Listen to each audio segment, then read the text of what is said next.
Assalamualaikum warahmatullahi wabarakatuh. Saya Nur Anwar Amin, Ketua Yayasan Wafiz Alamin Center, mengucapkan selamat hari milad, hari jadi Kota Bekasi yang ke-23. Semoga Kota Bekasi semakin keren, semakin berkarya, semakin jaya, dan juga semakin dicintai oleh semua rakyat. Sukses buat Kota Bekasi, mudah-mudahan menjadi kota inspirasi. Assalamualaikum warahmatullahi wabarakatuh.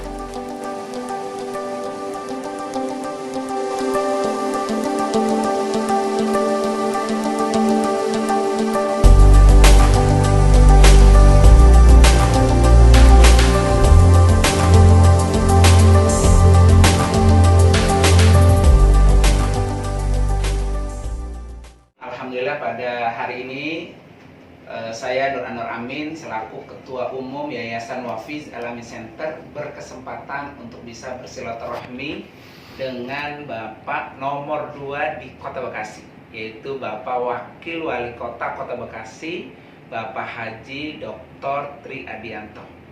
Kita akan berbincang-bincang berkaitan dengan hari jadi Kota Bekasi yang ke-23. Nah, seperti apa sahabat muslim? Ikuti terus kegiatan kita dan wawancara kita secara eksklusif di ruangan Bekasi Keren ini. Assalamualaikum, Pak. Waalaikumsalam warahmatullahi wabarakatuh, Pak Ustaz. Gimana sehat ya? Alhamdulillah sehat. Sehat 23 tahun menuju menggapai impian Bekasi yang lebih baik. Menurut Bapak nih, sehat itu seberapa penting nih buat aktivitas Bapak? Alhamdulillah, karena memang kita cukup tinggi mobilitas dan dinamisasi dalam rangka untuk memberikan pelayanan, memberikan kebahagiaan kepada warga masyarakat. Hidup sehat adalah merupakan bagian yang sangat penting. Oleh karena itu, makan yang cukup, istirahat yang cukup, dan juga jangan pernah lupakan olahraga. Dan selalu berpikir positif untuk selalu kita merasakan kebahagiaan. Luar biasa ya. Jadi harus berolahraga, tetap aktivitas yang tidak boleh ditinggalkan ya. Karena memang dalam prinsip Islam itu al-aqlu salim fil jismi salim, bahwa akal yang sehat itu akan ada di jiwa yang sehat.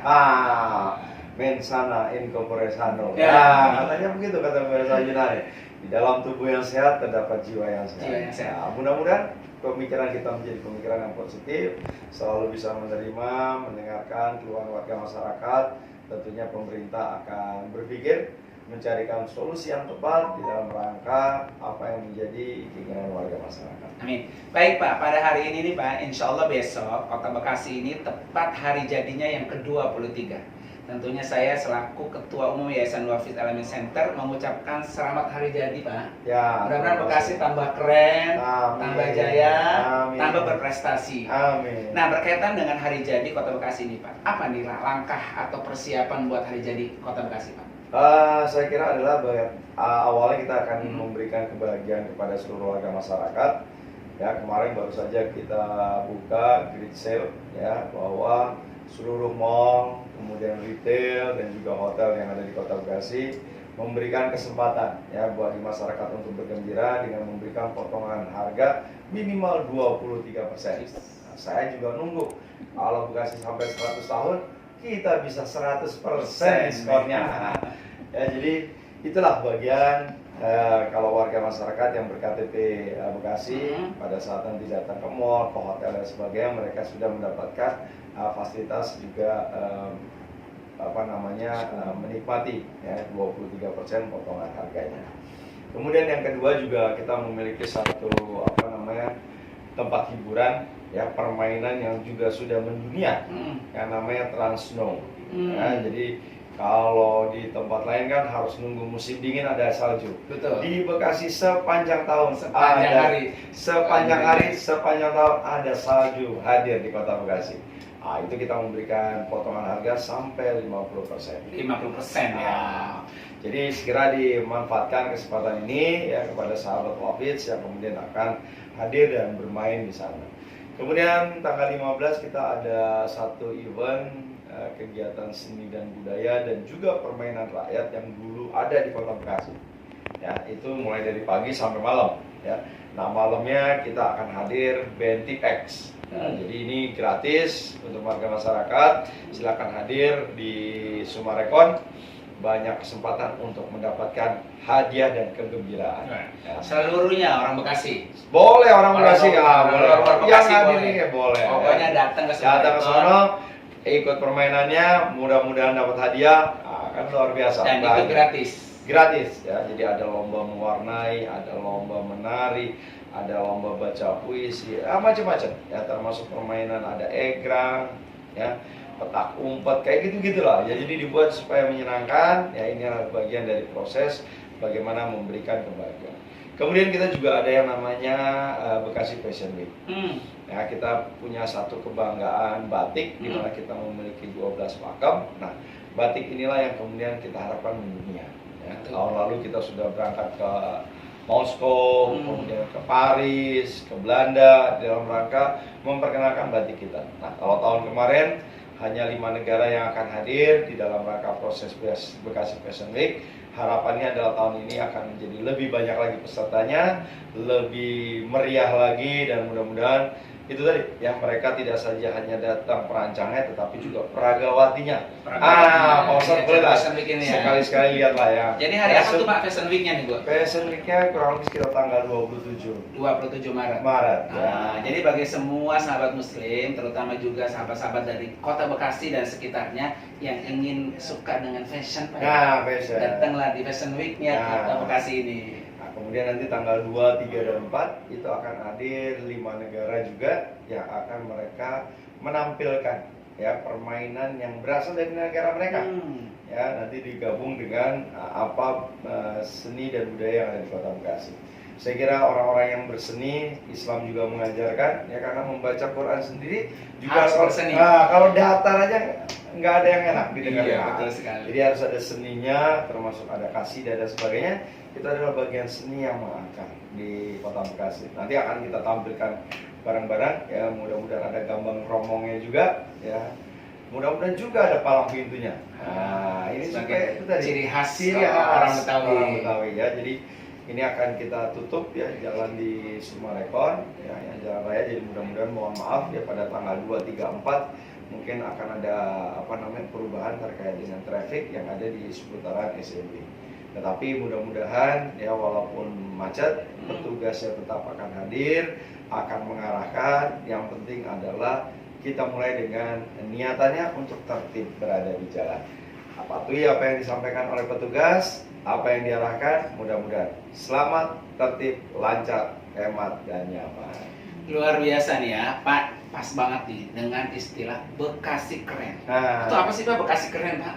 Nah, iya. Sehingga menjadi sebuah slogan, sebuah ya ada satu keinginan lah bahwa Bekasi itu sudah mulai masuk ke milenial, masuk kemudian ke trending yang lebih mudah diingat oleh warga masyarakat, dan kita mulai meninggalkan 10 tahun yang lalu Bekasi adalah di planet yang tidak dikenal orang, tetapi sekarang sudah menjadi satu ikon. Karena apa? Mudahnya aksesibilitas orang hadir di Kota Bekasi. Di mana yang ada LRT kalau nggak di Kota Bekasi? Di mana ada yang namanya jalan tol di atas layang, adanya di Kota Bekasi. Besok ada kereta cepat, adanya di Kota Bekasi. Nah itulah. Ya, jadi ini akan merubah mindset perilaku bahwa kota yang keren itu harus ada toleransi, buang sampah tidak pada tempat, harus pada tempatnya, kemudian juga tertib, kemudian juga berlalu lintas yang disiplin. Dan alhamdulillah ya dukungan para ulama, tokoh masyarakat di dalam rangka membentuk ya Bekasi yang keren ini menjadi satu ikon yang luar biasa. Jadi sahabat muslim dan warga Kota Bekasi dan seluruhnya luar biasa banget sesuai dengan namanya Bekasi Keren. Sehingga prestasinya tadi disebutkan oleh Bapak Wakil ini luar biasa.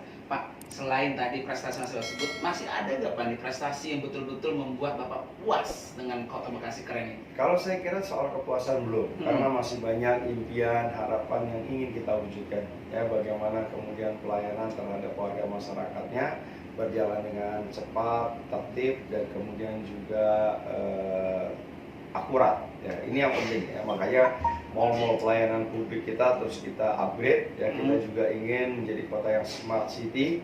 Ya, inilah yang menuju ke arah sana sehingga semuanya nanti akan dapat kita pantau ya, kemudian dapat kita lebih optimalkan. Ya, ada satu keinginan kita memuat dashboard yang kemudian lengkap, ya, kemudian seluruh warga masyarakat bisa berinteraksi langsung. Ya, dalam waktu dekat mudah-mudahan ya akan ada 1000 kamera yang ada di Kota Bekasi, dan di dalamnya juga akan ada WiFi yang kemudian bisa dinikmati. Kalau sekarang baru 300 titik, mudah-mudahan ya tahun ini kita akan bisa capai 1000 titik WiFi di seluruh Kota Bekasi. Kalau sudah kayak gitu, Pak Ustadz nggak kemana-mana, cukup di ruangan, pakai YouTube, bisa sampai apa yang menjadi pesan dari dari Ustadz, ya, dari Kiai dan semuanya. Ya, supaya itu tadi belajar kita interaktif, mengoptimalkan waktu yang ada sehingga warga masyarakat memiliki pemahaman yang betul. Baik Pak, harapan terbesar Bapak nih di hari jadinya Kota Bekasi. Harapan besar saya adalah bahwa pembangunan bisa berjalan dengan lancar, kemudian keikutsertaan warga masyarakat di dalam rangka ikut serta membangun kota ini bisa kita wujudkan. 5 pilar, apabila semuanya bergerak dengan bersama-sama, apapun yang menjadi tujuan akan bisa tercapai. Mulai dari dunia usaha, kemudian dunia pendidikan, di dalamnya adalah sekolah, perguruan tinggi, pemerintah, warga masyarakat, dan juga LSM wartawan. Kita satu padukan, kita cintai Kota Bekasi. Tiap hari kita makan nasi, jangan lupa makan durian. Inilah Kota Bekasi, makin lama makin keren. Baik sahabat muslim, beliau ini di samping memang beliau sebagai orang nomor 2 di Kota Bekasi, tetapi beliau juga pembina Yayasan Wafiz Al-Amin Center, yang insya Allah yayasan ini akan membangun kantor pelayanan zakat, infak, sedekah, dan wakaf, dan juga akan membuat studio dakwah. Karena memang sudah zamannya milenial ini, jadi kita sudah memulai merana dakwah melalui digital. Ada majlis taklimnya juga, dan insya Allah nanti akan dibangun yang namanya boarding school for girls. Pak, melihat program Wafiz ke depan selaku pembina, apa Pak yang Bapak pesankan? Saya kira ini adalah satu terobosan yang bagus, ya, dan kemudian terus orientasinya adalah kita mengikuti perkembangan zaman yang ada. Kalau kita tidak berubah, kita akan tergilas oleh perubahan yang ada. Dunia semakin cepat, kita harus lebih cepat lagi menyesuaikan kondisi yang ada. Ya, jadi kreativitas, kemudian juga berpikir mencari terobosan-terobosan baru. Yang paling utama adalah bagaimana kita melayani umat. Ya, bagaimana kita juga memiliki menjadi orang-orang yang mulia. Saya kira kita tidak cukup dengan hanya sukses, meraih apa yang bisa kita raih. Kita juga bukan sekedar hanya untuk hidup bahagia. Bagaimana kita merasakan apa hasil daripada kesuksesan yang sudah kita dapat. Tetapi adalah bagaimana kita menjadi orang yang mulia. Orang mulia adalah orang yang kemudian berempati, yang juga peduli terhadap sesama, yang butuh pertolongan, yang butuh perhatian, dan tentunya adalah butuh untuk berkomunikasi, menularkan ide, komunikasi, dan sebagainya. Saya kira Yayasan Wafiz itu jadi lengkap. Ya, tidak saja mengurusi yang yatim piatu, mengurusi juga majlis taklim. Yang lebih utama adalah bagaimana informasi, kebutuhan terkait dengan ajaran agama itu juga terlayani secara baik dan juga lebih luas lagi. Berarti siap support Pak ya? Insya Allah support. Ya, jadi Wafiz ya untuk terus berkembang dan maju. Terima kasih Bapak atas kebersamaannya. Mudah-mudahan hari ini sangat menginspirasi banyak orang. Bukan hanya Bapak yang sampai posisi ini, tapi Bapak-Bapak yang seperti Bapak akan banyak tumbuh di Kota Bekasi, sehingga Kota Bekasi semakin keren dan semakin berkualitas, semakin jaya, tentu juga semakin peduli dengan warganya dan masyarakat sekitarnya. Terima kasih semuanya Bapak. Insya Allah bermanfaat dan barokah. Assalamualaikum warahmatullahi wabarakatuh. Sahabat Wafiz.